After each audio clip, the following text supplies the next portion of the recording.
This is what my Zone 6B garden looks like in Ohio just around the time of the summer solstice.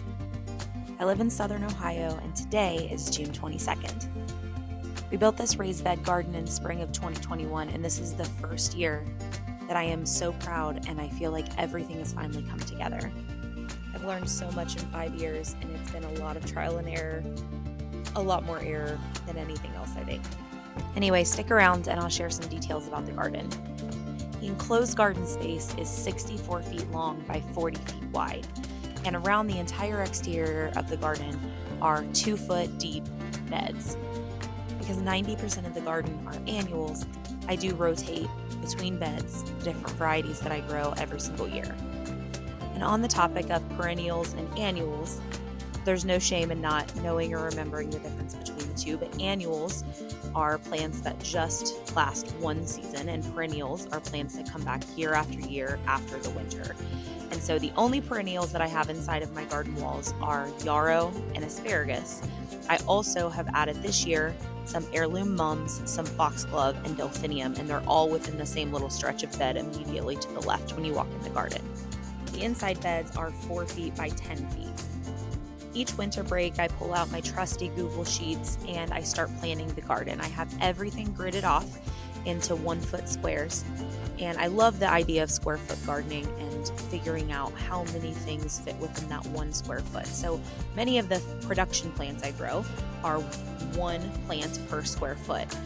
But in the more cottage garden area that I have on the right that runs all along the exterior of the garden, I prefer to do a lot of interplanting and kind of ignore the spacing rules that we have in place for cut flower production.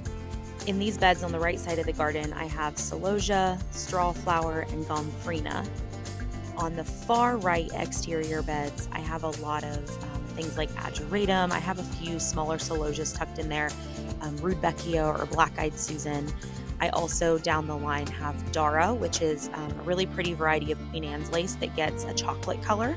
Straight in front, I have some aster and some calendula that I love using in the chicken coop and just using as an herb. I also have a little bed of cress, and you'll see a little feature of my favorite mailbox. Because of how much you can grow just in your basement under grow lights, you would not believe how many plants I end up with. And so I have to be creative with space, and sometimes I just don't have all the space within my beds. So I use these galvanized buckets. This year I sowed some zucchini and squash, some sunflowers, and also things like my eucalyptus and some just pretty flowers. This year, the left side of my garden is all veggies, and what I really am excited about this year in my veggie bed is that I've actually interplanted a lot of flowers and herbs, and I've also tried to underplant my tomatoes with things like beans. I have a lot of variety of green beans. This whole section here are different basils, and there also are a few tomatoes sprinkled in there. You see I have a lot of creative ways to hold and stake up tomatoes.